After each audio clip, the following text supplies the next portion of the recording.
Britain is entering its first atheist age, according to a new study. They found that parents are failing to pass on religious beliefs to their children. I think the better explanation here is they're failing to show that it is real in their lives for their children to see. You see, your children watch everything that you do. They see whether what you say is true and whether you practice what you truly believe. Is there a conviction? And if you don't have a true, alive relationship with God, your kids will see it as a ritual and a pointless process, and they will move away from it, rightfully so. But if they see a live, vibrant, powerful display of a true relationship with God, and they see the power and the movement of God, there is nothing to question.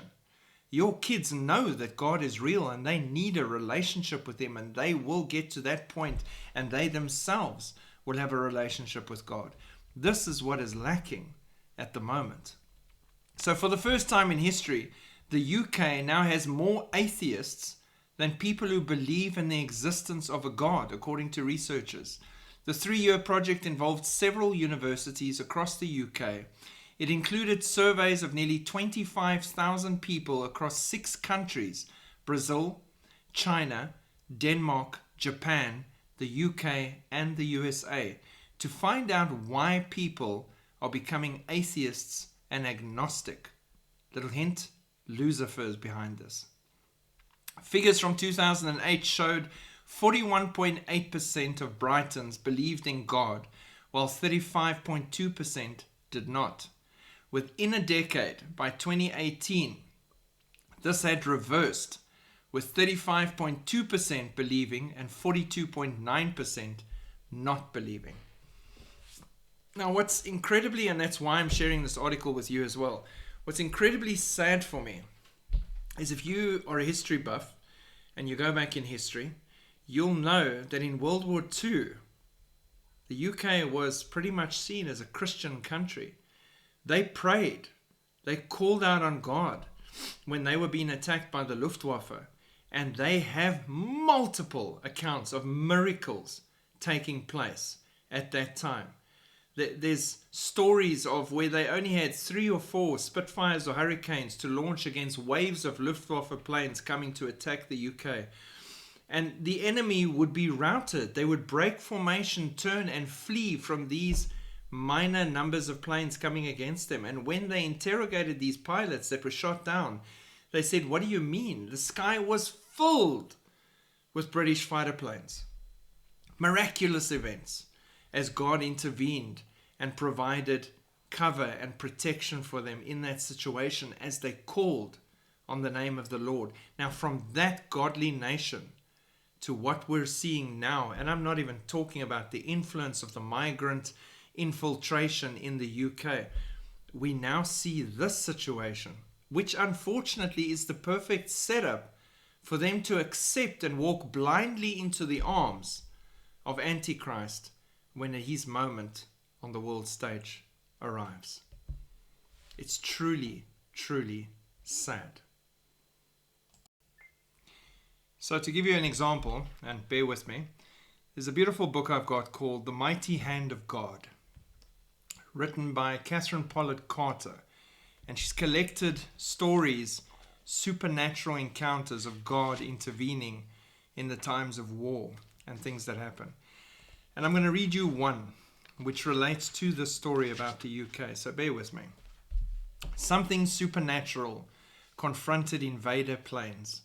At a crucial moment in British history, deep in the underground operations room of the 11th Group Fighter Command on a Sunday morning in September 1940, British Prime Minister Winston Churchill and his military advisors sat watching the lights on the electrical battle charts. Because of the demolitions during the previous retreat to Dunkirk, the British were dangerously short of defensive materials. In all of England, there were only 500 18-pound guns, many of them stripped from museums, with which they could repel an advancing army. They were equally short of all other defense materials. Intelligence reports from the continent clearly indicated invasion of England by the enemy under preparation. As early as July, Hitler had ordered his Luftwaffe to begin shooting Royal Air Force planes out of the sky to make air defense of the British Isles ineffective, if not impossible. This had been a difficult job because the Royal Air Force had fought furiously and shot down 164 Nazi bombers that month, with a loss of only 58 of their own. In August, despite insufficient sleep and rest, the outnumbered British downed 662 Nazi bombers while losing only 360 of their own. Even though the Royal Air Force continued to inflict heavy losses on the inexhaustible supply of enemy aircraft, the men watching the electrical charts in the underground operations room knew the scores could change. They knew the capacity of the Nazi wartime factories had been increased to produce more modern planes and faster than the British could. England needed a miracle, and it needed it soon. As Churchill watched on that momentous September Sunday, a sudden alert showed more than 40 aircraft approaching from the French seaport Dieppe. More than 40. Another 60 from another front, and in another 80 approaching in one unit from another. As each Nazi formation neared the English coast, a British squadron would rise to meet it. Since there were only 25 squadrons assigned to the 11th Fighter Command defending southern England, all of them were in the air. Tension grew in the shelter. Air Vice Marshal Keith R. Park requested reinforcements from Stanmore to the north, but they could only spare 3 squadrons. "What other resources have we got?" Churchill asked. "None," was the reply. "The odds were great, the margins small, the stakes infinite," Churchill wrote. Then, inexplicably, the discs on the wall chart began to move eastward. The great Nazi air flotilla had turned back. With 185 of their aircraft downed in flames, they were in retreat. Miraculously, against all logistical probability, the Royal Air Force had won the battle. Why Royal Air Force pilots continued to win against unbelievable odds may or may not be satisfactorily explained in the records. But British intelligence officers received strange information from 3 different members of the Nazi armed forces. One from a Nazi pilot captured after his crippled plane was downed.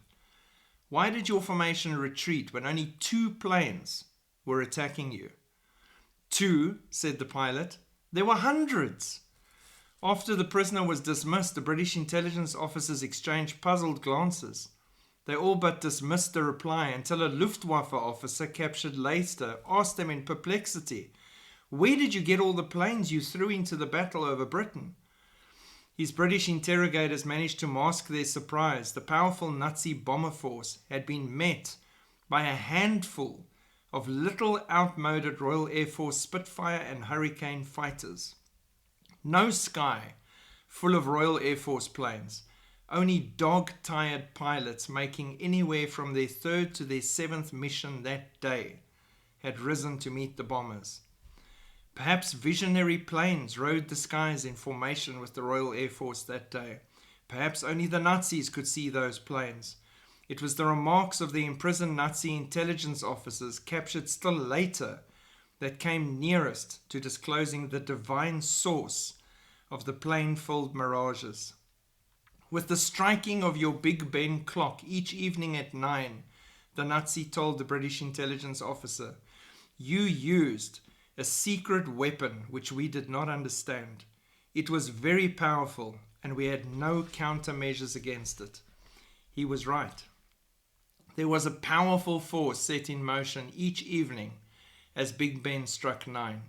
It was the powerful force of a nation in heartfelt prayer, against which no countermeasure could hope to prevail. A nation in prayer to the omnipotent God of creation. Each evening, as Big Ben in the clock tower of the Parliament building struck 9, the people of the British Isles of the far-flung English Commonwealth halted for the silent moment of prayer. Inspiration for this silent moment of prayer had come from the prominent industrialist W. Tudor Pole as a result of conversion years earlier with a soldier buddy in World War I. As Pole and his friend chatted in the mouth of a cave near Jerusalem on the eve of battle, A moment of silence fell, and Paul's young companion turned to him and said, I shall not come through the struggle like thousands of others. It will be my destiny to go on now. You will survive. You will live to see a greater and more vital conflict fought on every continent, on every ocean, and in the sky. Paul's friend continued with a plea for a spiritual response from all those who fight in that future war. He stressed the power of silence and urged a moment of silence each day. Then he said, when those tragic days arrive, do not forget us. The next day, as he predicted, the young man was killed in battle. And then Paul implemented this silent moment of prayer with Big Ben. And miracles happened. That's just one of many, many stories in books like this of a time when the UK was a powerful, God-fearing, praying nation and the difference it made. Now the UK is stressed and worrying about being obliterated, annihilated, removed, destroyed, but at the same time has entered an atheistic, agnostic age, turning away from God. If they would just look back on their history and turn back to the one true God, what a most powerful divine difference that would make. God bless. Keep looking up. Shalom.